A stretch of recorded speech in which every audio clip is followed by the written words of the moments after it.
अस्सलाम वालेकुम पाकिस्तान, हमीद नकीबी आपकी खिदमत में हाजिर है। नाजरीन, हर किसी की जुबान पर सिर्फ एक ही सवाल है कि आखिर वो कौन था जिसने इसराइल को इतला दी कि ईरानी आर्मी चीफ कहाँ मौजूद हैं और जोहरी साइंसदान कहाँ मौजूद हैं, और फिर इसराइल इतनी आसानी से इस टॉप कमांड को कैसे निशाना बना सकता है। ईरान एक ऐसा मुल्क है जो अपने दिफा पर अरबों डॉलर खर्च करता है, जहां की इंटेलिजेंस दुनिया की टॉप सीक्रेट इंटेलिजेंस में शुमार होती है, जहां कदम कदम पर सिक्योरिटी होती है, और फिर भी दुश्मन मुल्क सैकड़ों मील दूर से आए और उस मुल्क के आर्मी चीफ समेत 3 बड़े फौजी कमांडर, दिफाई रहनुमा, जबकि दुनिया के बेहतरीन माने जाने वाले 6 जोहरी साइंसदान एक ही दिन में शहीद कर दे। हालिया हमले में ईरान के जिन 6 शख्सियात को निशाना बनाया गया वो सब किसी एक आम मीटिंग या मुकाम पर नहीं थे, बल्कि मुख्तलिफ शहरों और मुख्तलिफ सिक्योरिटी प्रोटोकॉल में मौजूद थे।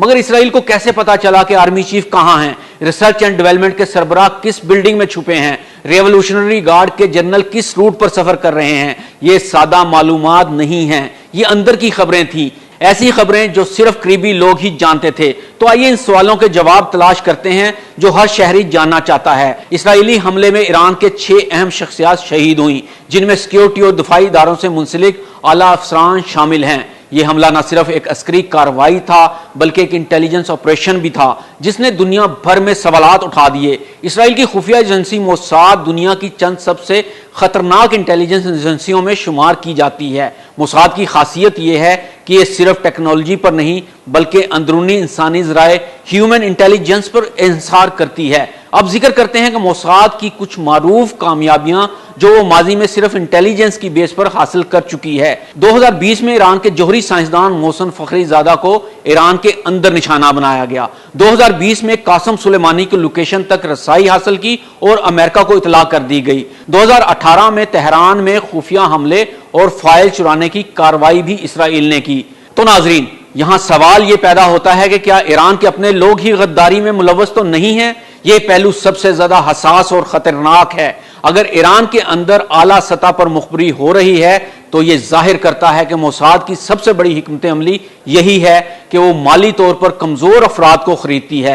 ईरान के अंदर कई अकलीतें या हुकूमत मुखालिफ ग्रोह मौजूद हैं जो इसराइल से तामुन कर सकते हैं। इसराइल ईरान के मोबाइल नेटवर्क, कैमरों और सैटेलाइट डाटा को हैक कर कर भी अहम मालूमात हासिल करता है। कुछ दोगले अफसरान, फौजी या इंटेलिजेंस अफसरान जो बैरून मुल्क राब्तों में हों, इन पर शकूक बढ़ते जा रहे हैं। अब बात करते हैं कि हालिया स्ट्राइक कैसे मुमकिन हुई। ईरान के आर्मी चीफ और दीगर आला ओहदेदारान की मौजूदगी की दुरुस्त मालूमात इसराइल तक कैसे पहुंची? यकीनन अंदरूनी मुखबिर, कोई करीबी साथी या मुहाफिज मोसाद से राब्ते में हो सकता है, या फिर जियो लोकेशन डाटा लीक हो सकता है जिसके तहत जीपीएस मोबाइल या गाड़ियों के सिग्नल से मुकाम की निशानदही हो सकती है।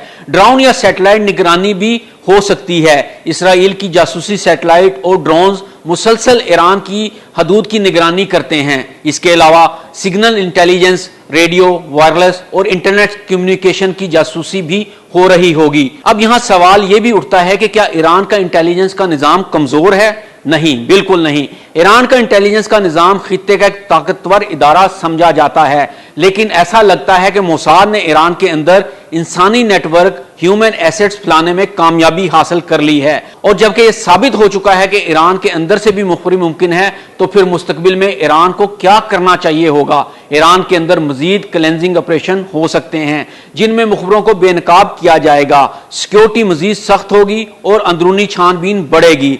ईरान इसराइल के खिलाफ जवाबी हमलों का भी इंदिया दे सकता है, जैसा कि माजी में हुआ। ईरान इसराइल के खिलाफ भरपूर जवाबी हमलों का इंदिया दे चुका है। ईरान में इसराइली हमले सिर्फ अस्करी हमले नहीं बल्कि ये नफ्सियाती, इंटेलिजेंस और टेक्नोलॉजिकल वारफेयर का हिस्सा हैं।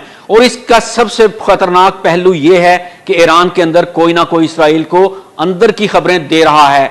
इस सब के बावजूद फिलहाल तो ईरान के अवाम और उम्मत मुसलमान ईरान के साथ खड़ी है। ईरान ईमान की दौलत से भी माला माल है। अल्लाह ईरान का हामी और नासिर हो। हमीद नकीबी को इजाजत दीजिए। अल्लाह हाफिज। YouTube पर गूगली न्यूज देखने के लिए youtube.com की सर्च बार में गूगली न्यूज टीवी टाइप करें। गूगली न्यूज के पेज पर सुर्ख रंग के सब्सक्रिप्शन वाले बटन पर क्लिक करना ना भूलिए। YouTube पेज पर अपलोड होने वाली वीडियोस से बाखबर रहने के लिए बेल आइकन पर क्लिक कीजिए। आपको हर नई वीडियो के बारे में नोटिफिकेशन मौसूल हो जाएगा।